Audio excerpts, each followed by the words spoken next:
Okey, seterusnya kita nak tengok praktis sumatif 10. Okey, kita tengok soalan nombor 1. Gambar foto 1 menunjukkan dua jenis kaedah perubatan, kaedah M dan kaedah N.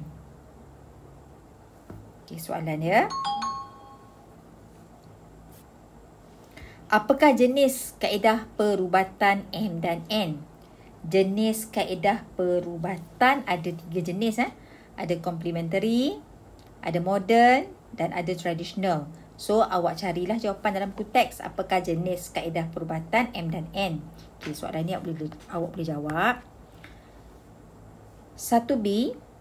Berikan satu masalah kesihatan. Maksudnya dia tanya satu penyakit lah. Satu penyakit. Satu saja. Yang kita boleh rawat dengan menggunakan kaedah M. Kaedah M tu yang cucuk-cucuk jarum tu kan. Kaedah M ni lebih pada rawatan acupuncture. Okay. So, penyakit apa yang kita boleh rawat dengan menggunakan kaedah M? Okay. Untuk soalan ni, awak kena Google jawapan. Kena Google dalam internet. Sebab dalam buku teks tak diberitahu. Jadi, ini adalah hasil daripada pencarian saya dalam Google. Okay, yang pertama. Okay, macam-macam jenis penyakit kita boleh rawat. Okay. Antaranya ialah dapat membantu melancarkan pernafasan dengan lebih baik. Tapi dia nak satu saja kan? Awak pilih yang mana satu awak rasa sesuai. Membantu melancarkan proses pernafasan dengan lebih baik. Boleh mengurangkan sakit kepala. Dapat merawat masalah angin, reflux asid, pedih ulu hati dan mempercepatkan proses penghadaman. Boleh merawat kemurungan dan macam-macam lagi. Okay?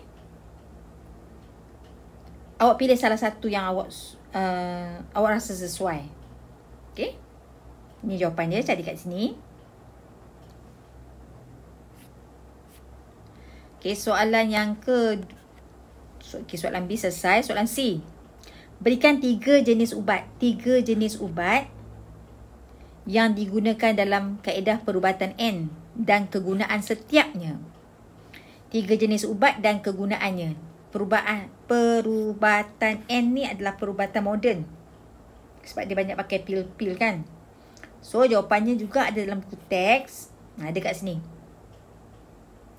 3 jenis ubat itu ialah ubat analgesik. Kegunaan dia untuk melegakan kesakitan. Jenis yang kedua adalah antibiotik. Membunuh ataupun menghalang pertumbuhan bakteria berjangkit. Dan jenis yang ketiga adalah psikoterapeutik untuk merawat pesakit psikiatrik. Ini jawapan dia. Okey, selesai.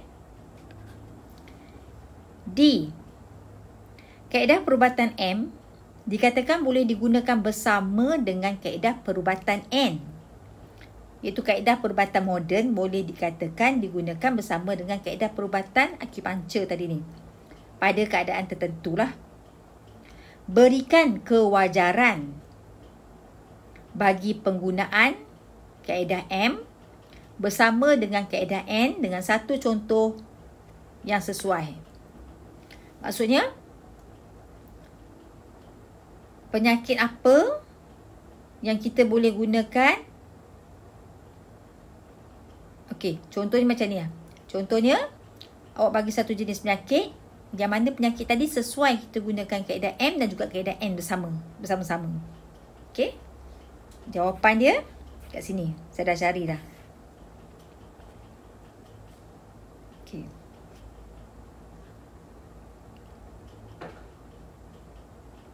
Okey, awak tulis sini ya. Di pusat kanser, acupuncture digunakan sebagai rawatan integratif ataupun pelengkap. Dekat pusat kanser tadi, pusat kanser negara. Acupuncture digunakan sebagai rawatan pelengkap. Ini bermakna acupuncture digunakan bersama dengan rawatan konvensional. Konvensional tu rawatan moden. Maksudnya acupuncture boleh digunakan bersama dengan rawatan moden, seperti pembedahan, kemoterapi dan terapi radiasi untuk merawat kanser.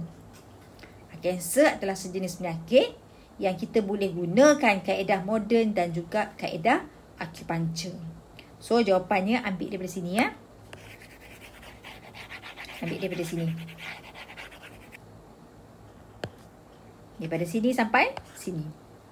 Okey? Salin je jawapannya. Okey. Nombor 2. Radikal bebas merupakan salah satu penyebab berlakunya masalah kesihatan pada seseorang individu. Huraikan cara radikal bebas terbentuk. Cara radikal bebas terbentuk ada dalam buku teks. Kat sini jawapan dia.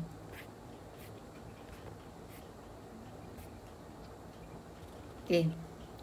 Ni adalah saya screenshot daripada dalam buku teks ya. Okey. Cara, soalan dia minta kita huraikan cara radikal bebas terbentuk kan. Okey. Caranya adalah melalui proses pengoksidaan yang berlaku secara semula jadi di dalam badan menghasilkan radikal bebas. Ataupun radikal bebas terbentuk melalui proses pengoksidaan yang berlaku secara semula jadi di dalam badan. Okay, itu jawapan dia.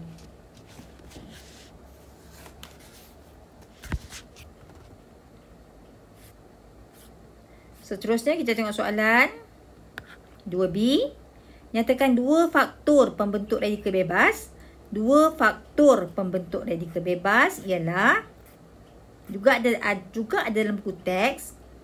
Faktornya adalah yang pertama faktor dalaman seperti metabolisme dan keradangan. Dan faktor yang kedua adalah faktor luaran.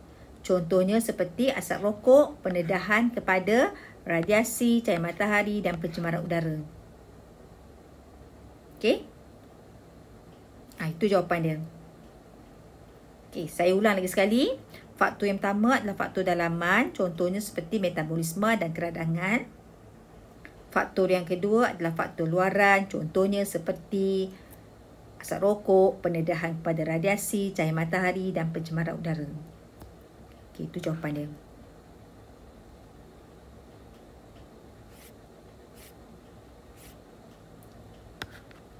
Okey, 2C. Huraikan sebab radikal bebas tidak menjadi masalah kepada sesetengah individu, tetapi boleh menjadi punca masalah kesihatan pada setengah individu yang lain. Okay. Apa sebabnya? Okay. Salah satu sebabnya adalah gaya hidup. Gaya hidup. Awak tulis situ. Salah satu sebabnya adalah gaya hidup. Seseorang yang sentiasa mengambil minuman keras dan juga merokok akan menghasilkan lebih banyak radikal bebas. Ini boleh merosakkan lebih banyak sel dalam badan orang tersebut. Berbanding seseorang yang tidak merokok, radikal bebas dalam badannya kurang dihasilkan. Sebab itulah kita tengok setengah orang dia mudah dapat penyakit. Setengah orang lagi dia sihat. Mungkin sebab gaya hidup. Okay? Mungkin dia tu peminum alkohol. Mungkin dia tu seorang yang merokok. Jadi 2 faktor ni boleh menyebabkan menghasilkan badan seseorang itu menghasilkan lebih banyak radikal bebas. Okey, kalau orang tu tak merokok dan tak ambil minuman keras, kuranglah radikal bebas dihasilkan. Itu satu. Awak juga boleh tulis macam ni. Awak juga boleh tulis jawapan melalui cara pemakanan seseorang. Cara pemakanan seseorang. Okey, mungkin setengah orang lebih gemar mengambil makanan segera.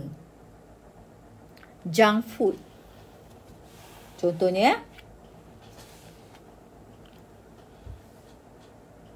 makanan-makanan yang terproses. Okey, makanan ini lebih mudah ataupun lebih banyak menghasilkan radikal bebas berbanding dengan seseorang yang mengamalkan cara pemakanan yang sihat, sepertinya mengambil sayur-sayuran segar dan ulam-ulaman. Kadang-kadang gaya pemakanan kita pun mempengaruhi juga. Jadi awak pilihlah yang mana satu. Okey.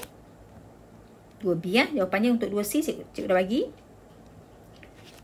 Nombor 3. Gambar foto 2 menunjukkan buah-buahan yang kaya dengan bahan antioksidan. Ini adalah buah berries, buah-buah jenis-jenis buah berries ni. Apakah maksud bahan antioksidan? Maksudnya awak boleh cari di muka surat 214. Ada kat situ. 3B, jelaskan peranan bahan antioksidan di dalam tubuh badan manusia. Juga ada di muka surat 214 baris yang kedua. Dan yang ketiga, berikan 3 jenis bahan antioksidan dan sumber secara semula jadi. Jawapannya juga ada di muka surat 214. Jadi untuk kerja hari ini, cikgu nak awak buat latihan Sumati 10. Soalan nombor 1, 2 dan soalan nombor 3. Okey? Itu sahaja untuk pelajaran kita pada hari ini. Minggu depan kita akan masuk pula ke bab 11 ya. Okey. Sekian. Terima kasih.